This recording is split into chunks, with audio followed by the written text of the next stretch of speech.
বিয়ে করা শরীয়তের দৃষ্টিতে কি বৈধ? পালিয়ে বিয়ে করা যুবক পোলাপানের প্রশ্ন নিশ্চয়ই। হয়তো প্ল্যান প্রোগ্রাম করছে, এখন শুধু মাসালাটা উত্তর পাইলে দৌড় দিবেন। দেখেন, ভালো করে শুনে রাখেন, বিয়ে কি ভালো কাজ না খারাপ কাজ? খারাপ কাজ? ভালো কাজ। তো ভালো কাজ কি মানুষ চোরের মতো পলায় পলায় করে? চোর চুরি করতে না পলায় করে? আপনি কি চুরি করতে যাচ্ছেন? তাহলে বাঘের মাচ্ছার মতো মুখ ফুলাইয়া প্রকাশ্যে ঘোষণা দিয়ে করবেন। হাদিসে আসছে আলিনু হাদান নিকাহ, বিবাহকে তোমরা প্রকাশ করো, জানান দিয়ে করো, ঘোষণা দিয়ে করো। এটা লুকায়া করার জিনিস না। যুবক ভাইয়েরা, ঘোষণা দিয়ে তো করতে পারবেন না, কারণ উত্তম মধ্যম পড়বে, বাপ মারা ধুইয়া একা একা সারতেছেন, সেজন্য পালানোর ধান্দা করতেছেন।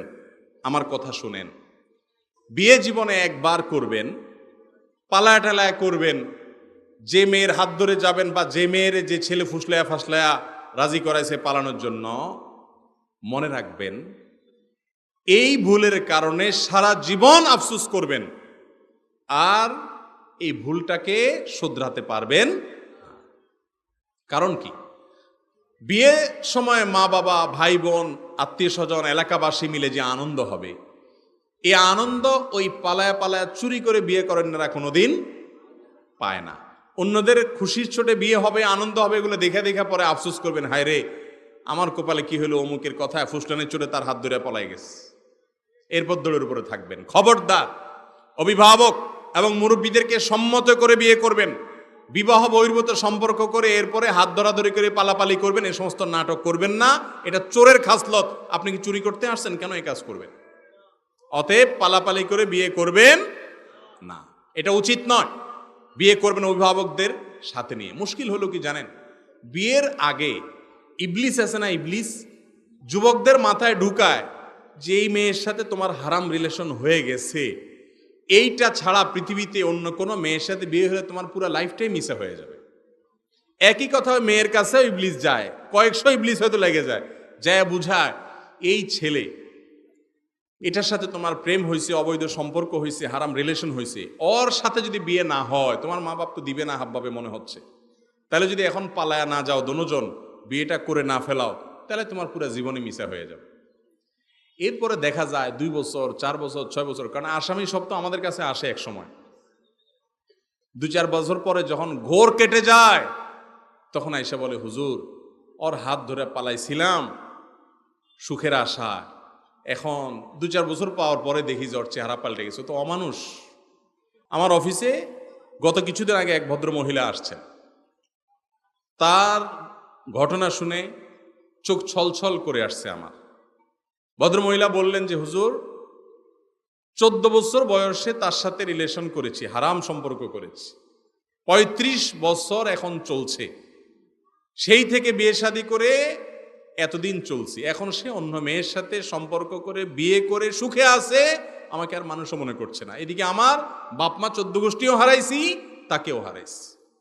আমরা একটা বুলি সবাই মুখস্থ করে রাখছি, হারামে আরাম আছে, হারামে আরাম নাই। কিন্তু এটা শুধু মুখের বুলি, কাজের সময় সবাই হারামের পথেই দৌড়াই। ঠিক না বেঠিক? হারাম পথে কোটিপতি হওয়ার সুযোগ আছে, আর হালাল পথে কোন রকম ডাইল ভাত খাওয়ার সুযোগ আছে। কোনটা নিবেন? ডাইল ভাত। মুখে যতটা বলতেছেন, বাস্তবে এতটা ডাইল ভাতের মতো সহজ। আল্লাহ আমাদেরকে ঈমানি শক্তি দান করুক। যুবক ভাইয়েরা, যুবতী বোনেরা, শুনে রাখেন, হারাম রিলেশন এবং হারাম সম্পর্ক কখনো মানুষকে সুখ এনে দিতে পারে। এইসব সম্পর্কগুলো ভালো থাকে না। আমি একটা কথা প্রায় বলি, ভাই, অবৈধ এবং প্রেম ভালোবাসা, তথাকথিত বিবাহ বহির্ভূত প্রেম ভালোবাসার শিক্ষক কারা? নাটক সিনেমার যারা অভিনয় করে, অ্যাক্টর টেক্টর আছে এরা, তাই না? এদের বিয়েগুলোর অবস্থা কি কি বলেন? চায়না মালও এর চাইতে বেশি টিকে। ঠিক না বেঠিক? চায়না মালও আর একটু বেশি লাস্টিং করে, এদের বিয়ে তদ্দুরও লাস্টিং। তাহলে কার পিছনে ঘুরতেছেন আপনি? আমি সব জায়গায় বলি, এই যে মুরব্বীরা যারা বয়স্ক আছেন, জিজ্ঞেস করে দেখেন, চাচির সাথে চাচার যে সম্পর্ক, এটা সুপারগুলোর চাইতে আরো শক্ত। চাচা চাচির ছাড়া, চাচি চাচার ছাড়া বাঁচে না। আর যুবকরা, আমি সব জায়গায় বলি, যুবকরা এখন এত ভালোবাসাবাসি, I love you too message দেন, পাল্টা মেসেজ ফেসবুকে, মেসেঞ্জারে, মোবাইলে ফুল দেন, চটপটি খাওয়ান, চাইনিজ খাওয়ান, ফুচকা খাওয়ান, বাজারে নিয়ে যান, জামা কাপড় কিনে দেন, এত কাহিনী করেন। এরপরও 2 দিন পরে চুলাচুলি আর মারামারি ছাড়া কিচ্ছু নেই। কারণ অবৈধ সম্পর্কে কখনো হারামে আরাম হতে পারে। এজন্য আল্লাহ তাআলা বুক ভরা ভালোবাসা সবার মধ্যে দিয়েছেন। আপনারা যারা বয়সে তরুণ, এখনো ছোট মানুষ, এই বুক ভরা ভালোবাসা আল্লাহ দিয়ে রেখেছেন। এই ভালোবাসা জমায় রাখেন, বৈধ স্ত্রীর অপেক্ষা করেন, সকল ভালোবাসা তখন তাকে নিবেদন করবেন। আর আগে ভাগে যদি ইটিস পিটিস করে 2 নম্বরই পথে ভালোবাসা আদান প্রদান করেন, তাহলে ভালোবাসা ওই জায়গা মতো গেলে ঘাটতি পড়ব। কথা কি বুঝাতে পারছি? অবৈধ সম্পর্ক কখনো মানুষকে আরাম দিতে পারে।